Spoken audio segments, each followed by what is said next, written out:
Hey, folks, welcome to the Generational Gap. I am Robert, your resident Gen Xer, and right over there is John, our resident millennial. And we have an extra person here tonight. In case you don't know who it is Fritz from Fritz Cast. Fritz, how are you doing this evening, sir? I'm good, guys. Thanks for having me on. Not, Absolutely. not a problem, not a problem. Did you guys, John, did you have a good turkey day yesterday? I did indeed. Yeah, it was really good, delicious. Wow, calm down. Calm down. Don't Yeah, get. Did you have a large family gathering or small?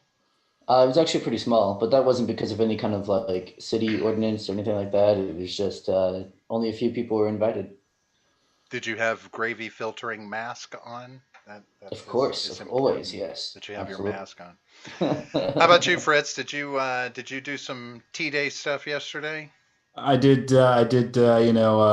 blown civil disobedience, like all day, pretty much.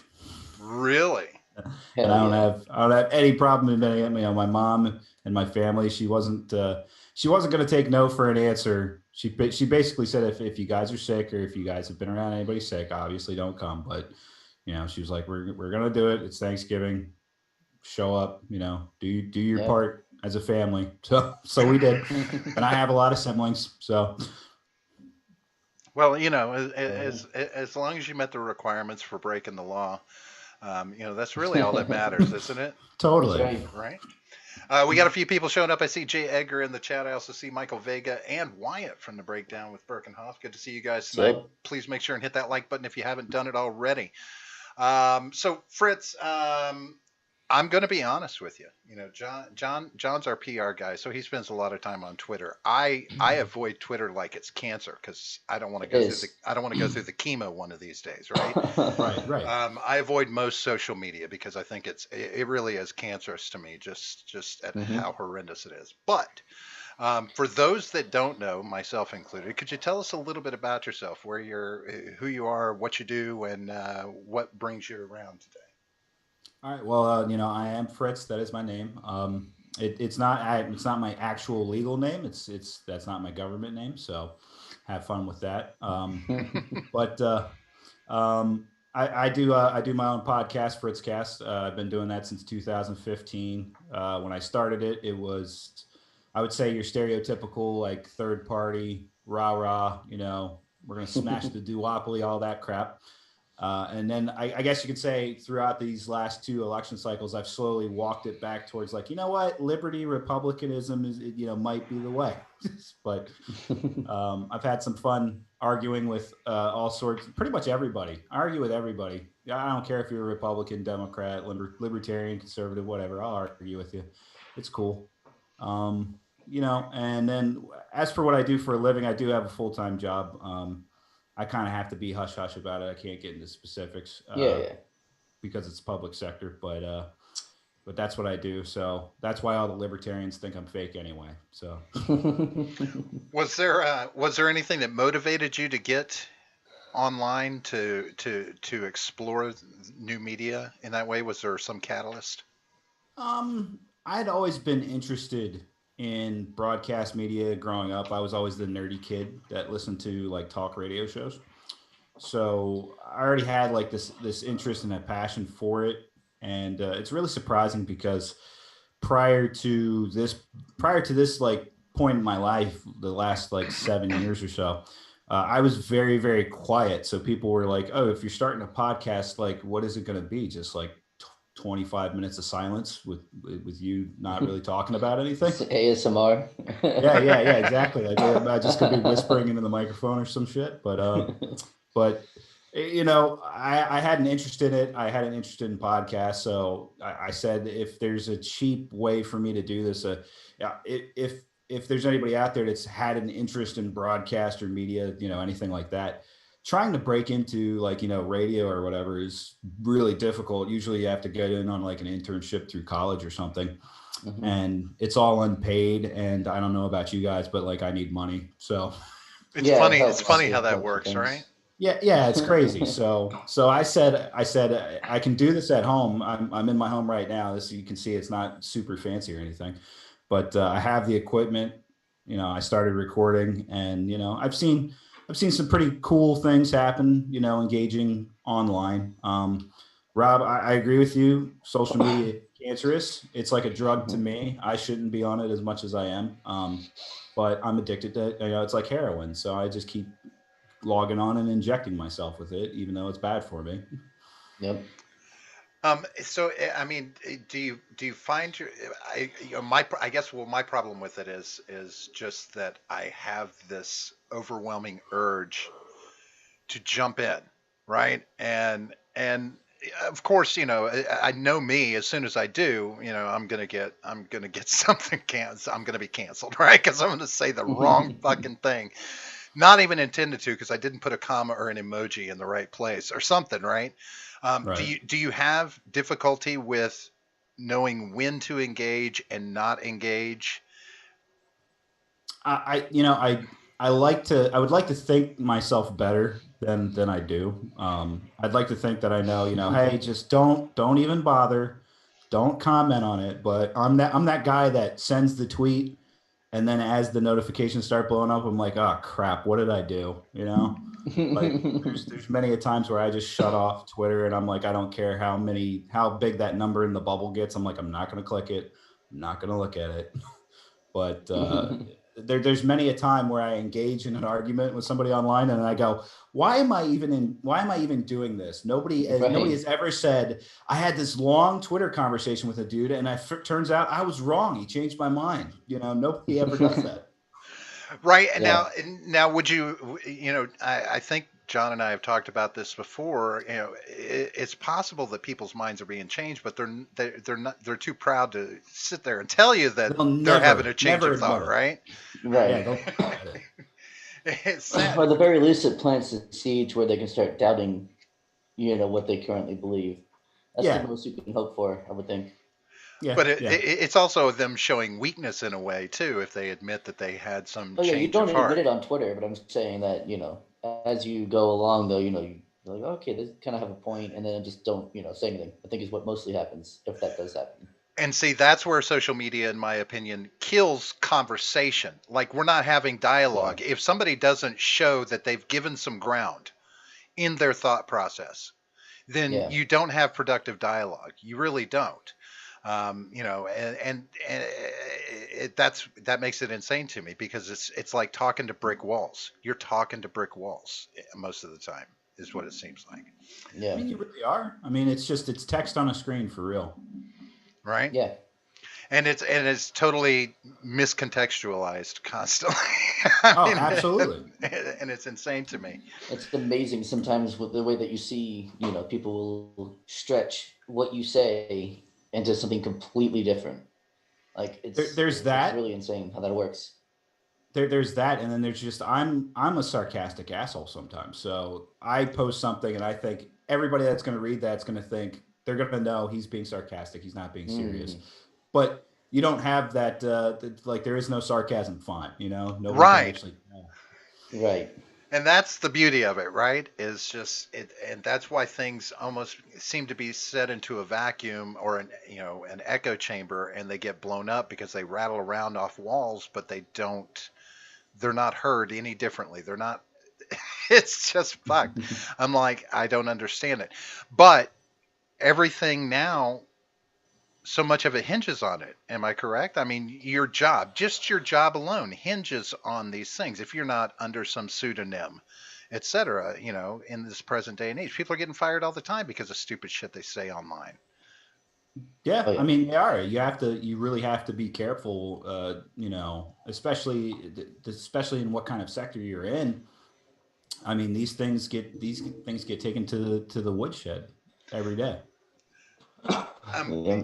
so where does that begin to be an infringement of rights? So, for instance, I've seen like 3 times in the last 2 to 3 weeks of people doing something that that somebody videotaped, and the next thing you know, their boss calls them in and fires them for this video or something that was said or shown online.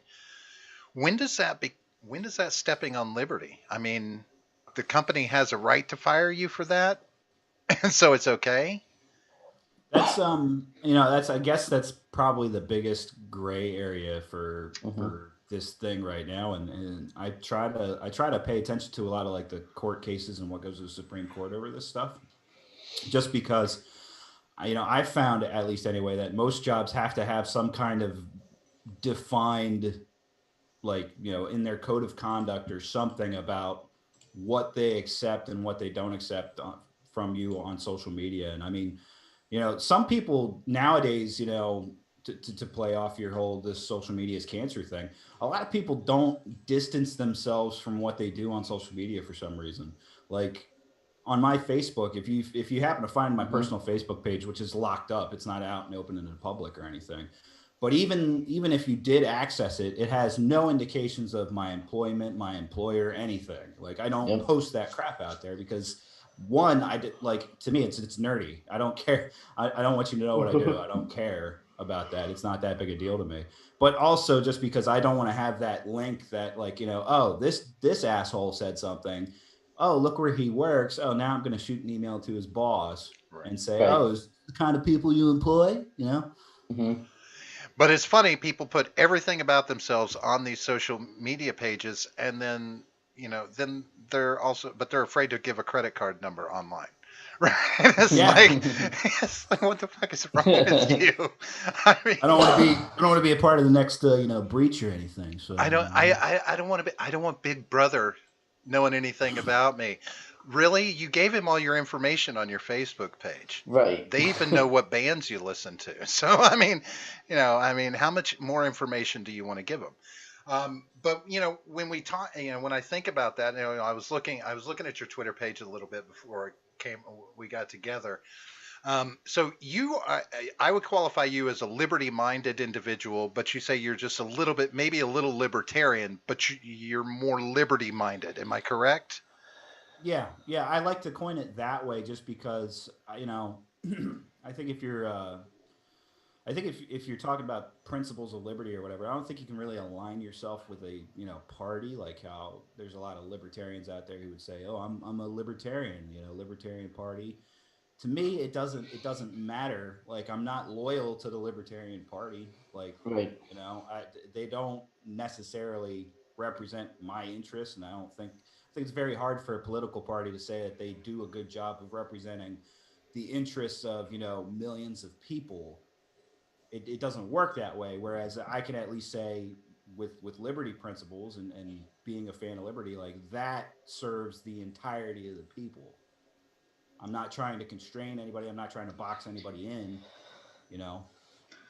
So, but it's still would you still consider it an ideology, even if it's just a liberty-minded ideology, or is it does it run concurrent with the libertarian ideology?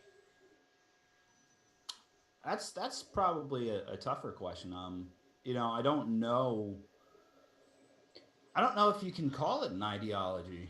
Um, I mean, I, at least this is the way I feel. When you're a liberty advocate, there's a lot of issues when you start asking me about stuff like, do you support this? Do you support that? A lot of it boils down to just, I guess I grift those from the Libertarian Party and that ideology, or that wing, if you will. Just like, does it violate somebody else's rights? If it doesn't violate somebody else's rights, then why are we even talking about it? Yeah. Okay, so then that sounds a lot like a constitutionalist You could, to I mean, me. that in theory, I guess you could say that. I would say that. Excuse me, I don't have COVID. Um, So I got the antivirus on my computer. It's all oh, you good. do? All right, sweet. But I Yeah, wouldn't I'm say. protected. I guess you could say I'm a constitutionalist, as long as it's correct. I'm not going to say that it all boils back down to what's constitutionally accepted per se. Okay, I can wrap my head around that a little bit. Would you say the Constitution needs an update? I'm a little torn on saying whether or not it needs an update, just because, excuse me, I swear to God, I don't have COVID. I feel you, man. I do it all the Swear time to on the God. show. But I'm wary of saying it needs an upgrade just because there's certain things that I think are rather untouchable in that, like freedom of speech, freedom of assembly, freedom of religion. Those are things that I think are like bedrock. You know, Second Amendment thing is bedrock. I don't think we can really go after those things. I think they're kind of solidified, regardless of whether they were in the Constitution or not. Hmm. Hmm. Now, see, that's where that's where it starts to get sticky for a lot of people, I think, because of course, even with the Constitution, we become a society of people that look for the enforcer or the authority behind the Constitution, because they don't recognize that the Constitution is actually the authority, and everyone else is just supposed to be a safeguard to what the Constitution puts forth. But it's also, I mean, there's the idea that it should be an evolving document to evolve with the society. So how much of it is actually bedrock? I mean, how much of it The is first 10 are the bedrock. well, The I first understand that 10 they are, but are those that should not be changed. sure, but that tells me that the Fourth Amendment needs to be revamped to strengthen our right to privacy because it's been demolished. Right? Something needs to happen Right. to the Fourth Amendment so that it re-solidifies our privacy. Yeah, I would argue that you're correct there. I'm gonna have to get a drink in a minute, Jesus. But there's been abuses in the Constitution. I mean, that's where I would say, if I'm a constitutionalist, it needs to get more respect established back into it because we've allowed the government to erode it away. This was the Hmm. document that was supposed to police the government. This was Right. Right. supposed to be the safeguard on us and our rights. It's not what it is anymore. I mean, the government comes up with excuses and reasons all the time to say, it's a constitutional right in as much as you're not, a nefarious person in my definition of that, you know. Hmm. Right. Let's find reasons to say, this person's not worthy of this right. We'll find a way to suspend it temporarily. We'll go bypass that due process bit. We'll come up with things like red flag warnings because this is a dangerous person. They're not worthy of having the benefit of the doubt of having this right. But we Hmm. won't call it a privilege though. But clearly that's how it's being treated now. I would argue. I'd say that instead of constitutional rights, it's like we all have constitutional privileges until the government deems otherwise. Right. It has definitely become about privileges. I mean, used to, it was just they became privileges if you broke the law, you went to jail, some of those things got taken away, they became privileges. But now it's about, it's for your protection that you don't have privacy. It really is. It's for your protection. You know, 9/11 did that for us, right? But Listen, man, we're listening to your phone calls, but the only reason we're listening to your phone calls is so we can stop the terrorists, man. right? Right. We want to make sure the terrorists aren't listening as well. Right? Uh, So, as a liberty minded individual, then that means when you go to the poll, when you go to cast a ballot, you're casting a ballot for the person you think is going to step on your liberties the least and/or increase your liberty. Yeah, I would say, a lot of it boils down to. I think it's very situational. Just because when I talk about this, there's the people that say obviously your national races, like your senator, your state Hmm. representative in the House of Representatives, and all that. Let me put it in the perspective that makes a little bit more sense. So I'm in Delaware. Delaware is like a solid blue state.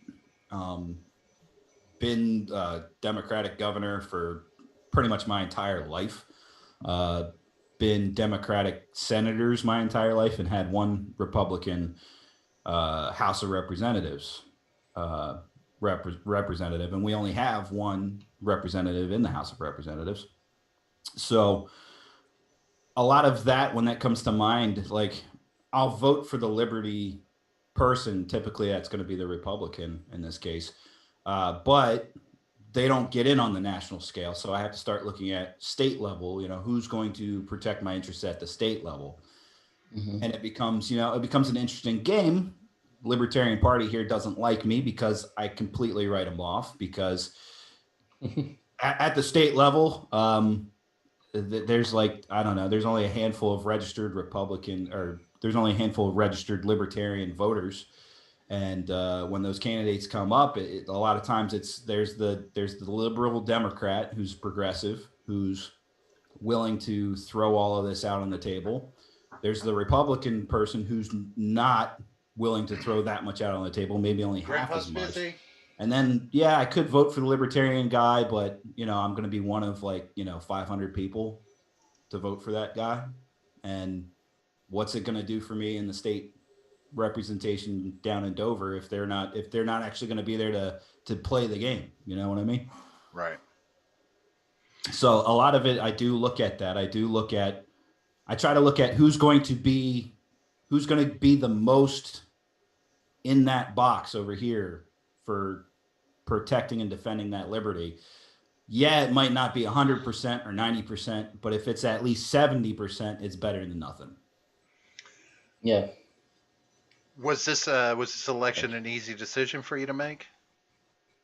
This election got really hard. I mean, are you talking in terms of the presidential election? Well, primarily Yeah. the presidential election, but at the state level as well. I mean, you seem like you're going up climbing uphill in your state elections to try and get anybody outside of Democrats in there. But yes, it's so like it was easy for me for my state for my representative in the state Senate. He was Anthony Del Colo. In 2016, he got elected, beat out a 26-year Democrat who had oftentimes went unopposed. I absolutely loved him because he was a mover. He was a mover and a doer. He was a tax accountability hawk. He was everything that I loved in a representative. You could shoot him an email, he would respond to you within 24 hours. Gave out his personal cell phone number and all that jazz. wow. Yeah, he got beat this though. For all that that is really good to hear though that he's. Yeah. No, yeah, he was in terms of like how I think a representative should be. He was like the molding that I think that everybody should want to be, but he got beat out by about 200 votes. But that was an easy decision for me, and that was an easy decision. I've never really gone out and helped a candidate in the election process as much as I've helped him out. Right. I was willing to give my time and my energy to that, and that was fairly easy for me to do, just because I was like, this is what you should be wanting out of a representative, even if you don't agree with him. He's gonna talk to you. Right. Which that is was really easy. Nice. It's really nice. It's really refreshing, even. But real quick though, over on D Live, we got Ed has donated a diamond. Nice. And he says, "Notice me, Senpai Fritz." So, do you notice him? I noticed. I noticed you. You got noticed, Ed. Ed, you get noticed, and I love Ed's World. I love all the content that you do, buddy. Yeah, Ed's awesome. He does say the best Delaware senator had hairy legs. Oh my god, man, that's right. So he sure did. Yeah, just to, I'll finish off on the rest of this election stuff real quick. So at the state level, some of it was easy, and then working up to the presidency, like there was times where I was convinced I was going to vote for Libertarian Joe Jorgensen, and just leave it at that. But then, as the chaos kept ensuing all around the nation, there was points where I was like, you know what, maybe I should vote for Trump. The only thing that stopped me from voting for Trump is that being in Delaware, I'm like, everybody here is voting for Joe Biden. Joe Biden's got the 3 electoral votes, so I could vote for Trump. I could vote for Joe Jorgensen. I could vote for freaking Mickey Mouse. It doesn't really matter because at the end of the day, the 3 electoral votes are going to Joe. They're going to Uncle Joe. So, but that's the other interesting thing living in Delaware. Like, I hate the fact that Joe Biden won. I really do, because his headquarters is here and it messes things up every day. Like, if he's going to go somewhere, his motorcade shuts down whole roadways and shit. And it's a freaking nightmare because every road in Delaware right now is under construction anyway. So we Nice. There's all only like have, four of them there, right? huh? Yeah, There's there's only like, four of them there, right? yeah, something like that, man. Like, but just imagine wherever you are right now. Imagine every major roadway. I don't care if it's an interstate, whatever. Imagine every single major roadway has some type of construction going on, because Wow. that's Delaware. Now, on top of that, they'll shut down a whole roadway because Uncle Joe's having, like, a press conference. It's frustrating as hell. I can't wait for him to get the hell out and just, when he goes to DC, I'm going to be like, keep him there. Don't let him come back home. Just keep him there. Now you just basically said on air Joe Biden won. So have you conceded that Joe Biden has won this race, no matter the turmoil that's currently going on with challenging the race? I think I think I came to that conclusion a lot sooner than maybe people in your audience or people in this square have. You know, that's not to say that I don't think the legal battle should happen. I'm totally cool with that. That's part of the process. Hillary Clinton had legal challenges in 2016 to the election. That's the process. There's always legal challenges. We should always want. We should always want there to. We should always want that avenue to be there for them. Test the process, right? Yeah, test the process. We want a pure system. We know the system's not pure. We know that there's mess ups. We know that there's glitches. We know that there's things. Probably one of the most ridiculous things out of this, and this is where I agree with like Trump supporters wholeheartedly, is that we had to go through 4 years of the election being called into question the entire time. Right. It was Russian. It was Russia did this, Russia did that, Russian asset. Democrats said votes were changed back in 2016. They challenged this whole thing literally from right before the inauguration of Donald Trump, Right. all the way to the end. But then when we get to the end, the whole narration changed. Stop saying that the election was stolen. It's impossible to steal an election. But 2016. Well, that was just influencing the election, not. There's a difference. Yeah, I could, I could see that. I could maybe see that. Like, is there a little ridiculousness to some of Donald Trump's actions since the election? Yeah. Would I have liked him to be, have been a little more mature about it? Sure, but at the same token, it just goes back to the previous 4 years. Like, we have to accept election results, but you never really accepted Hillary Clinton's election loss. Right. And it's funny just because it plays into, for a while, like immediately after the election, I thought it was a little bit ridiculous. And then I started scaling back a little bit because I was like, who's like one of the top Democratic strategists right now? Stacey Abrams, who didn't win an election, but never really like conceded losing an election. And so I'm like, there's a lot of this double standard going on, and to not challenge it is kind of insulting. I can see that. Yeah. Well, so what? John, I'll take your opinion on this too. If the we'll call it the witch hunt, if they had not gone after the 2016 election trying to prove that the Russians influenced the election, if that 2-year investigation had not happened, would we have this same level of contention from Trump over the loss? You want to go first? You are the guest. I'll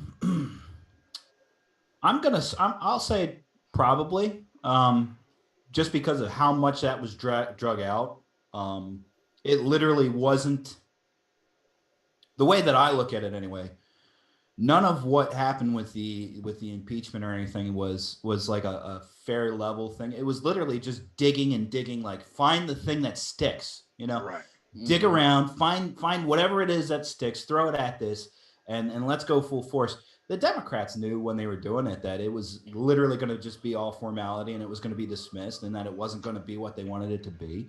But they still wrote with it, and it wasted time, it wasted money, it wasted resources, and it was like, at what point do you guys just give up and decide you're going to go out and beat the man the only way that you can try to beat him in the election?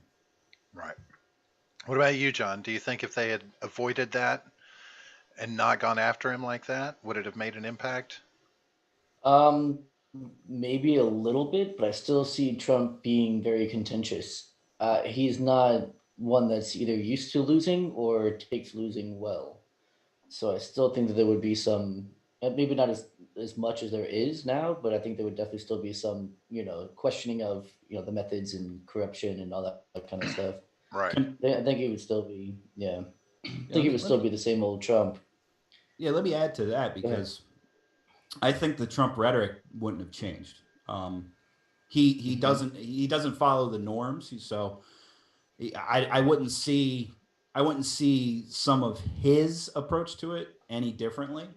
I think at this point, though, he has a very fired up, core base that would, plays into anything that he would say about it. So I think that would have been a little bit less, but his rhetoric itself, probably not so much. I would expect him to. I'd expect him to play this, but I kind of joked the other day that honestly, he should have just came out and said, I said at the beginning of this that you were going to get tired of winning, and clearly you did. Promises made, promises kept. That's what I would have done. Yeah. Yeah, see, I've long thought that he immediately laid the groundwork when he won the 2016 election by himself calling out fraud in that election.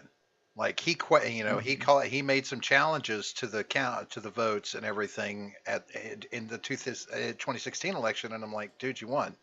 Just let it go. You won. Don't. But he started laying the groundwork then.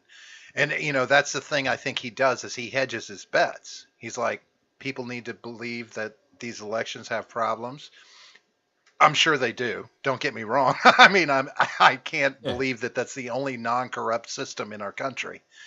But he wanted to make sure that when 2020 rolled around, he had that groundwork laid, no matter, and let the Democrats do what they're going to do. But he's prepared for losing 2020, or at least challenging it.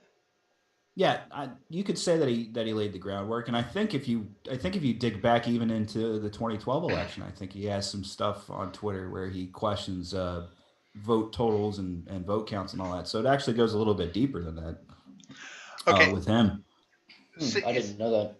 Yeah. He wasn't a big fan of Obama. So both of Obama's terms, he was very vocal on Twitter during both of Obama's terms, more towards the end of it, right? Being very outspoken about President Obama.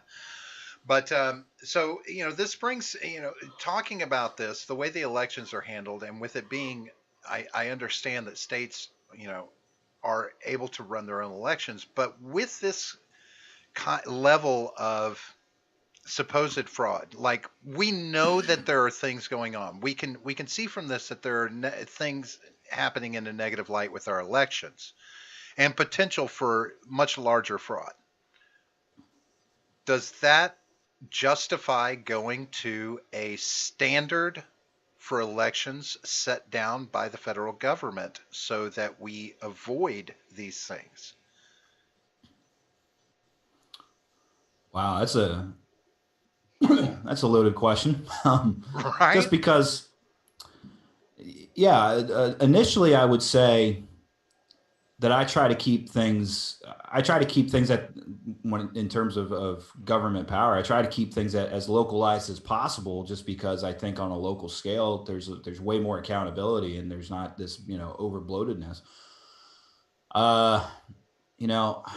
There's probably room to make an argument in there, though, for some kind of a federal standard to be placed on elections, at least maybe on the federal level elections, just because there is, from state to state to state, there's 50 different methods. There's 50 different accountabilities that go into that. So there could be an argument to be made. Whether or not I like that argument, though, I don't know.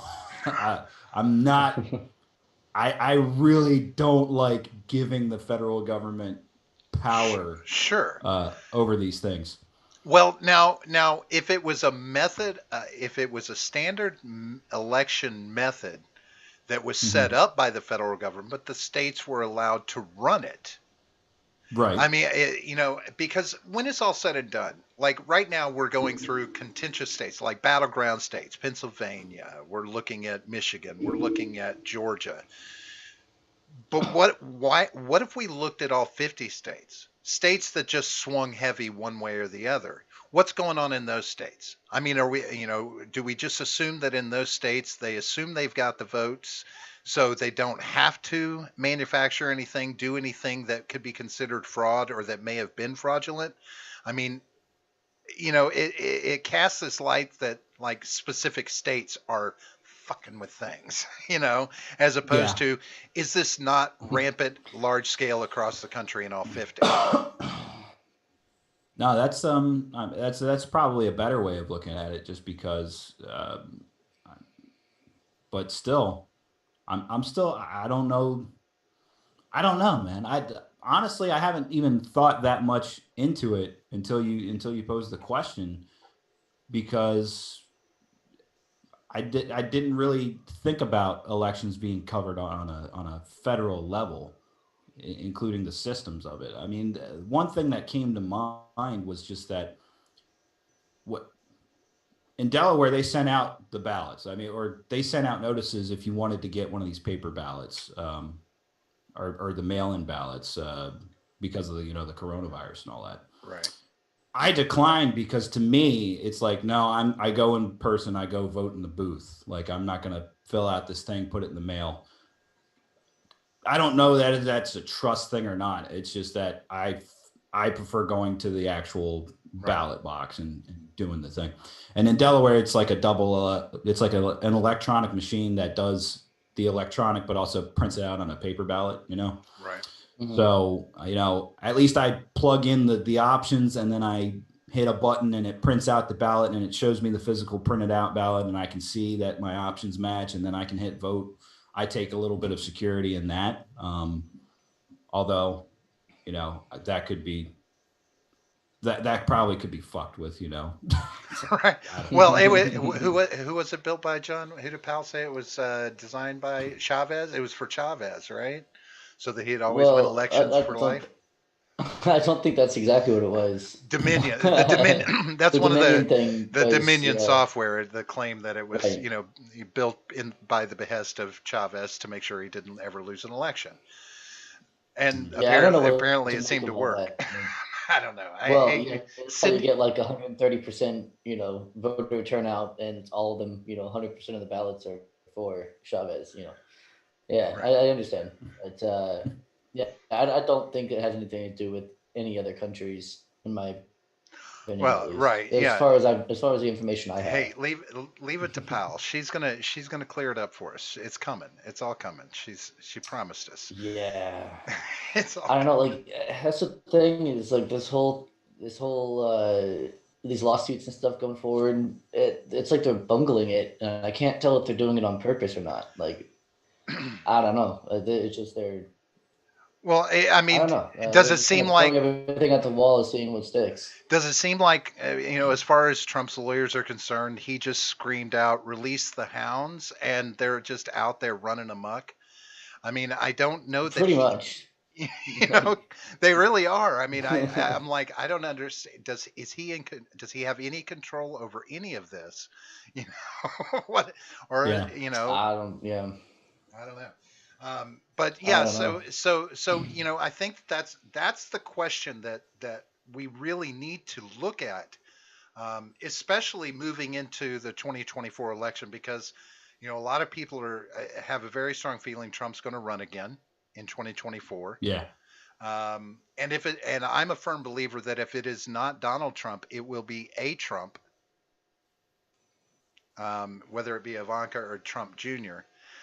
But don't we don't we deserve to like really have a long drawn out discussion about this in the next couple of years to determine if there's something that can be done to prevent our elections from being tampered with so much? I mean, because this 50 states doing it in this digital day and age is not, it's just not working. Do you see it working? I think that you're right. I think that we do need to sit down and have that discussion over it. Just because if the public loses complete trust in the electoral system, then it's really bad going forward.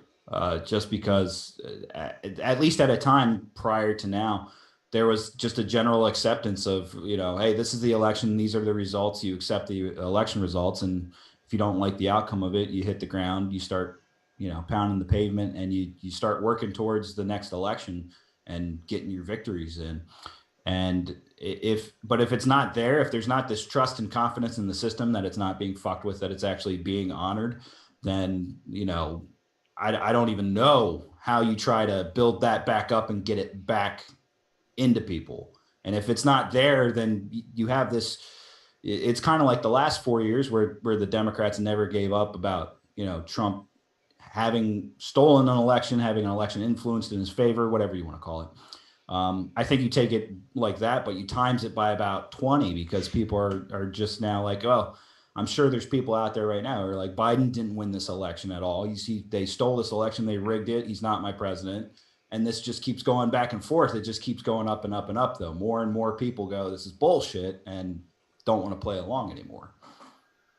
Yeah, I mean, I have to question how much this election in particular, because of the high level of scrutiny and the exposure, just everything that's gone on with it, how much that has eroded our confidence in the first place, right? And Yeah. it definitely makes us look like we don't know what we're doing, 200 years later in getting a president elected, right? But John, you were saying off mic, if the Electoral College in December comes out and awards the win to Trump, your opinion is what's going to happen? Oh, huge amounts of violence all over the country, for sure. Now, again, I want to be clear, though, when I said that, I was saying that is a possibility. That's not something I think is going to happen. Just saying that technically it could happen. So I just want to make that clear. I'm not like saying, oh, that's how he's going to do it. He's going to do it. Not saying that. I'm just saying that's a great NSA. That's a great NSA CIA's disclaimer. I'm not saying I want it to happen. Right. Not saying it's going to happen. I'm just saying it's a possibility. Based on the trailer, I think this is going to happen. Yeah. Right. Now. I mean, obviously, because that would be seen as a coup, right? The left already talks about how what Donald Trump's doing now is a coup, and that he's trying to, enact one. But if he did that, that would be very bad. Well, I don't think it's a good thing to do. Well, could the Electoral College legitimately give the win to Trump based off everything as it stands right now? Do either one of you think they could legitimately do so?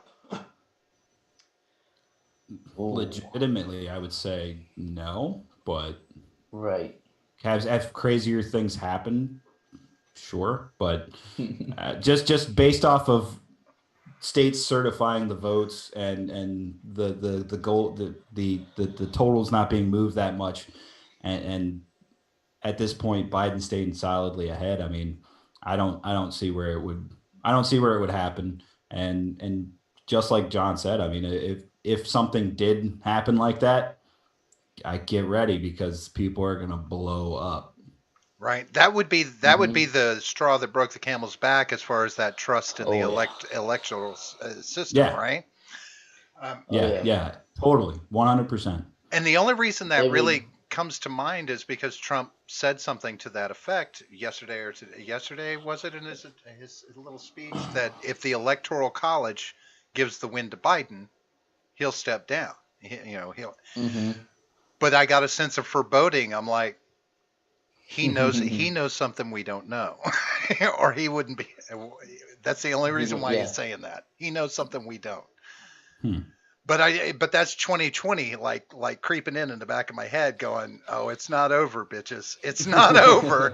Yeah, we still got a whole month to go, and this could happen, right?" Like, But I was asking John, and he didn't really know. I don't know how much contact the candidates have with the members of the electoral college post election before they make their final electoral college votes. I don't know how much contact they can have with them, or the inside, whether or not they can get to them, not necessarily bribing them, but sway their opinion, Right. because it's public knowledge who the electors are, right? Who the members of the electoral college are. I mean, how hard is it to sway that?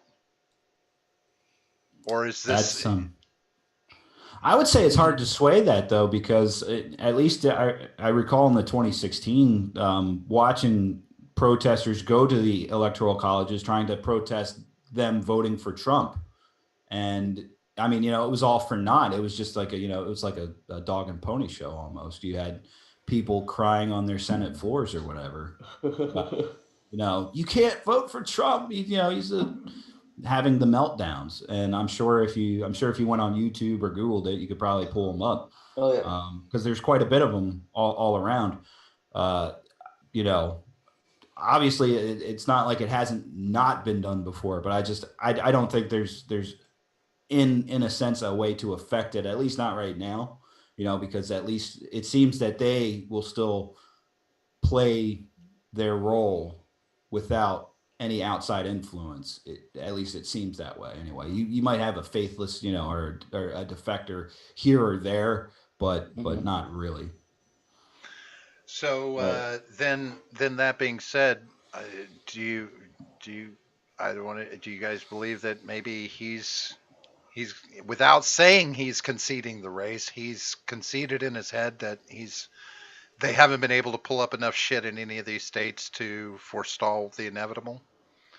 Is he making his peace? I personally think that because he's in a way he is. I think it's more for his followers, like like the Trumpers.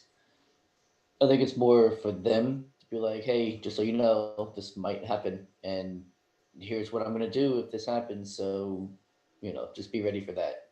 Instead of just suddenly like, all right, I guess I'm done. I Yeah, don't it's think they would definitely take that been very well. it's Go ahead. definitely been like a subtle walk Yeah. that way, because day after election day it was very hot and intense, but then, like, what was it, like a week ago or so, when they greenlit the Biden transition team coming to the briefings and all, like, it's been quiet. It's just been like, all right, yes, yeah, let him have this, let him have that, yes. And so it's definitely been a walk that way. I think John might actually be right in that it's more for that fiery, like, very, very core base of people, not so much the others, because the others probably have already conceded it, and are Hmm. like, all right, this is what it is. So it's kind of like a slow walk to say, oh yeah, the rhetoric, I don't think will ever die down from his end. He's always going to have that to fall on and to land on about, hey, yeah, I lost, but they cheated. So Yeah. Um, so does he have the steam to run in 2024? Can he keep that maintained until 2024 and do it again? I think that depends on his health, just because I know he's getting up there. Mm. And what, like, could Trump keep it if his health is maintained as to where it is now? It's not that hard for him to go. He's clearly proven that he can go anywhere and have a giant rally of people there. So he has that if he keeps up that energy. I don't know. The thing in my mind that I don't know is, I just don't know if that transfers to anybody outside of him. Like, I understand other Trumps might step in, Donald Trump Jr., Ivanka, Right. that might happen. I just don't know if I don't know if it's the same MAGA energy transferring over and everybody's just going to be like, yeah, it's just like Donald Trump, or if that's going to be more like, now this seems like a brand name where, I don't really care for it anymore. Right. And I think that if he's going to be doing rallies and stuff like he's been doing, like assuming he loses, which I think is, we can all say will probably happen. And he wants to do like a 2024 run, and he says he's going to be doing rallies for the next 4 years all the time. I still think the media is going to be picking those up, and at least not maybe not as much, but still talking about them. So he's still going to be getting his message out, and he's still going to people are going to know what he's doing and where he's going and what he's saying. So he could definitely keep that momentum going for a while. Yeah. Yeah, yeah. Yeah, I Even with don't. his loss, sorry to Oh, cut you no, off, no, please. but even with his loss, um, if people think that this is the end of Trump and he's just going to disappear, that's a Hmm. very foolish thing to think. Right. Yeah. He's definitely got us, at least as of right now, unless the Republican Party, the GOP, does something to go against it, which they haven't. He has a very solidified control of what's going on with the GOP right now, and most of them are probably looking at that as money and thinking, hey, we're going to play the game because this is what we got to do. Hmm. Right. Yeah, I see one of his children as the less likely alternative come 2024, only from the standpoint that he needed to win this election to continue to finalize the grooming, The as it were, dynasty. Yeah. because I think that's what he was doing with Ivanka. I really do, because she was put into some positions and she went places. She was meeting with world leaders. She was doing all of these things that was going to set her in place to potentially be that next candidate after he was going to step down from his 8 years. But now all of that's changed. So I don't know that she'll go into obscurity, but I think he's got to go 2024 himself to actually, try and solidify that dynasty. He's got to have one more term to cement the idea of a Trump in the White House for 8 more years after he leaves. Yeah, I could agree with that for sure. I mean, it'll be a hard sell, but John, you've always thought it would be Trump Jr. of the two, though, didn't you? Yeah, I thought it would be Don Jr. if it was going to be anybody. His Twitter presence is he's got a lot of Twitter presence, so I think that yeah, I mean, because then he's like really funny there too. So He is, but I think I he don't know. tries to be It too could much be like either his one of them. dad. Well, but I think he's better at it than Trump is to be than Don, Daddy Trump, I guess. Is Gotcha. I think he's better at it in my opinion. He's more like uh I don't know. I guess he like speaks to like the internet culture Right. better than Donald Trump does, like the Daddy Trump again. Right. So I don't know. I don't know. I think you make a good argument for Ivanka though. So Yeah. I'm not like hard pressed to yeah, to imagine that it would be Ivanka. I mean, if she's sleeping with the boss, you'd think she'd get a promotion at some point. No, I didn't say that, did I? Damn. Did I say that out loud? I'm sorry. But anyway, no, Fritz, we're coming up on that time where I know you got to get out. So why don't you do us a favor and let us know what kind of things you've got coming up, what you've got going on, where people can find you, and that kind of stuff. And just FYI, I did put a couple of links in the description for you. Oh, perfect. So yeah, if you want to follow me on that hell site Twitter, it's at FritzQS. We have a lot of fun over there. Facebook for you boomers out there, it's facebook.com/the Fritzcast. Did I say that out loud? God, that sent No. chills No, down you're my good. spine. Every time somebody says Facebook, I just get, I'm like, eh. Yeah, You're good, Facebook. yeah. I'm on there. As for Fritzcast, if you search it, if you type it in Google, you'll get all my links. Pretty much I'm on YouTube. I'm on all the podcast catchers out there. So if you search that, you can find me. Been doing pretty good with the program of getting more and more guests on. So that's probably the future of my show is getting other guests on and having dialogues and all that. Live streams might be in the mix, but with a 1-year-old, I don't play the live stream game too often. So Right. It's funny how um, kids help with that. yeah. You never know when the interruption is going to come. So Right. Cool. Well, we appreciate you coming on here and giving us some of your amazing insight, because I like to hear people that have a mind for this stuff have a conversation, a decent conversation, and not just troll everything. But we do appreciate you coming out and joining us. I know it made John happy. He was all a Twitter, as it were. No pun intended. That's good. But John, did you That's have good. anything else that you wanted to blast him with? Any embarrassing um, things or anything at all? no, no, Lay it on me. I think we're good. All I don't have any additional stuff to add. right, we'll let you get out of here, Fritz. Go have fun at work tonight. Don't work too hard, and please make sure and wear a mask. I mean, my God, save somebody's grandmother. That's right. All right. You know what? I'll do my best to wear a mask. All right, just for you guys though. But thanks for having me on. You guys ever want to hit me up? Just you know where to go. John knows where Yeah, to go. definitely. Yep. Definitely, man. Yeah, thanks for stopping by. Thank you. See you. Peace. All right, well that was fun. I like Yeah, Fritz. He's fun. We should have him on again. He makes you should. he makes good conversation, Yeah. or at least he tells me the questions are good. That's what I that means it's for me that makes it a good conversation.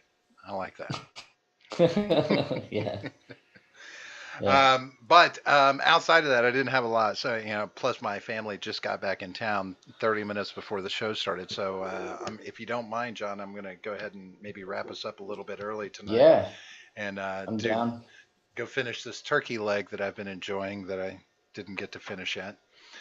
But we appreciate everybody showing up tonight. I know we didn't have a lot of chit chat from the chit chat and with the chit chat, but I noticed that most people were listening, and we do appreciate that. Please make sure and hit the like button and subscribe button if you haven't already. John, they can find us places. Can you let them know about that? Correct. Down in the description, along with the links to our awesome guest, Fritz, he was just on. We have his stuff down there. But you can also find our Twitter, which is at the GenGapP. You can find our Discord server, which is a lot of fun, a lot of cool people in there. You can find freedomscoop.com. There's a link for that, where you can find all of our stuff and other lesser unimportant creators like Jay Edgar and Stephen Ignoramus. Breakdown with Birkenhoff. They got RRCs over there and Freckles and Britt are over there as well. Jesus, can I talk? Is that okay? Um, yeah, while you're over there enjoying all that awesome content, you can also purchase our merch. We have t-shirts, we got mugs, we got awesome stuff. So make sure you go and check that out. And when you go to checkout, you can put the code GenGap to get 15% off your purchase. So that's pretty awesome. Make sure you go and do that. And That's about it, right? well, you didn't mention Subscribe Star. There is a working That's link true. for Yeah, I Subscribe didn't. Star down there. Oh, it's working now. Okay, Yeah, cool. I went through So and yeah, I we went through and now. fixed it and made sure it's. The only thing is, I think, as far as from the technical side, it needs to be attached to Twitter or something else. I don't know that we talked about before if it hasn't already.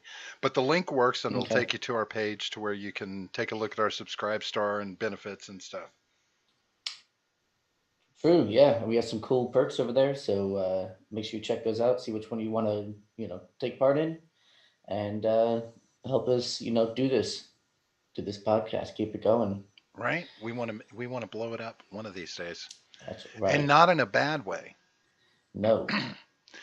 But outside of that, we're going to be back again on Wednesday for a rousing episode of Shooting the Shit. That'll be at 9:30 p.m. And then we'll be back again next Friday for our regular episode once again, which is going to be coming at you at 8:30 p.m. Both of those times are the Eastern time zone, the one and only true time zone. Everyone else is just a poser. Count on it. We're going to get the hell out of here. John, I appreciate you stopping by. Thanks for getting Fritz on here. We should have him on again. Folks, again, thanks for all your support. Support is the thing. Support. And we're going to get the hell out of here, and we will see you again. Until then, be safe and enjoy your weekend. It's a long weekend for a lot of us, so, enjoy it. Enjoy the rest of your turkey. John, have yourself a good one. We're out of here. See you guys. The war will begin.